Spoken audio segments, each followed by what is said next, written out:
Today I am solving this math equation but simple problem.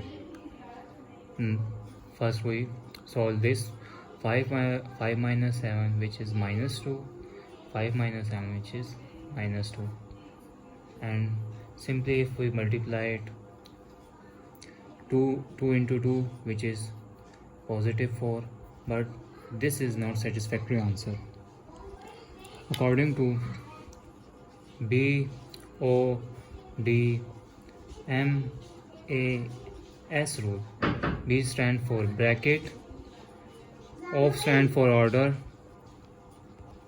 and D stand for division, M stand for multiplication, A stand for addition, S stand for subtraction. So according to that, first we solve bracket.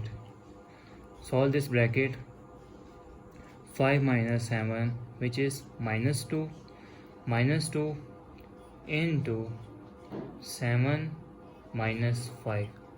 Then solve multiplication first.